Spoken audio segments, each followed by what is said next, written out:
وہ آیا تاکہ زمانے کو ہلاکتوں سے بچائے، وہ آیا تاکہ ان انسانوں کو جو اپنے رب کی طرف پیٹھ دکھا کر دور جا رہے تھے واپس اپنے رب کی طرف بلائے۔ بڑا ہی خوش نصیب دور ہے جب ہم اس پہلو سے اس دور کا جائزہ لیتے ہیں کہ ایک منادی اللہ پیدا ہوا،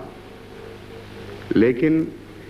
ایک اور پہلو سے جب ہم اس دور کا جائزہ لیتے ہیں تو بہت ہی تکلیف دہ حالات سامنے آتے ہیں۔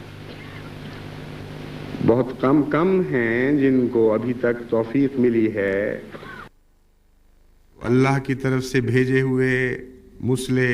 داعی اللہ اور نجات دہندہ کو پہچان سکیں، اور باقی دنیا کا اس انکار کے نتیجے میں جو حال ہے وہ اتنا تکلیف دہ ہے، اور روز بروز اس کے انکار کے نتیجے میں خطرات اتنے بڑھتے چلے جا رہے ہیں کہ بعید نہیں کہ خود انسان دوسرے انسان کی ہلاکت کا انتظام کرے، ہلاکت کا سامان کرے، اور ساری دنیا کو ایک عالمی جنگ کی لپیٹ میں لے آئے، جس کے بعد خدا ہی بہتر جانتا ہے کہ کس حال میں بچے کچے انسان باقی رہیں گے۔ آج یہ دنیا نفرتوں کی شکار ہے، شمال جنوب سے نفرت کر رہا ہے اور جنوب شمال سے، مغرب کو مشرق سے نفرت ہے اور مشرق کو مغرب سے، اور پھر اپنے اپنے دائرے میں یہ مزید نفرتوں میں بٹے ہوئے ہیں۔ مغرب کی تقسیمیں بھی نفرت کی بنا پر ہیں اور مشرق کی تقسیمیں بھی نفرت کی بنا پر ہیں۔ قومیں قوموں سے نفرت کر رہی ہیں اور ملک ملکوں سے، اور ایسے ملک بھی ہیں جن میں ایک ہی ملک کے باشندے دوسرے ملک کے باشندوں سے نفرت کر رہے ہیں۔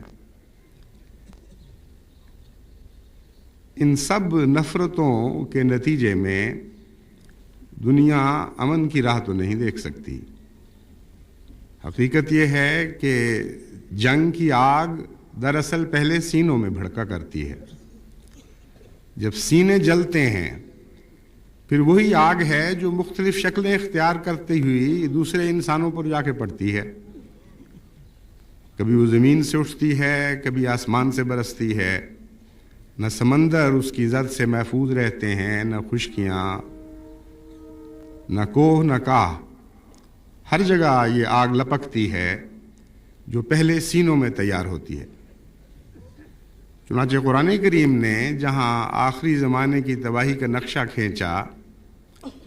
وہاں سینوں ہی کو ذمہ دار قرار دیا اس آگ کا جو آخری زمانے کو ہلاک کرنے کے لیے خود انسان تیار کرے گا۔ چنانچہ فرمایا تطلع علی الافئدہ، یہ ایسی آگ ہے جو پھر دلوں پر واپس جھپٹے گی،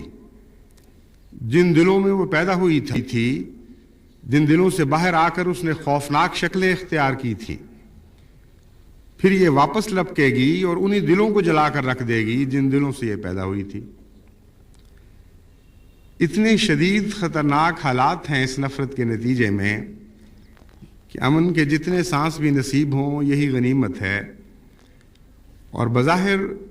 اس خوفناک انجام سے بچنے کی کوئی صورت نظر نہیں آ رہی جو اس وقت انسان کو درپیش ہے۔ ایک ہی صورت تھی، اور وہ صورت وہی تھی جس کا میں نے ذکر کیا کہ منادی للایمان کے اوپر ایمان لایا جائے۔ اللہ تعالیٰ نے انسانیت کو بچانے کے جو سامان پیدا فرمائے ہیں انہیں قبول کیا جائے،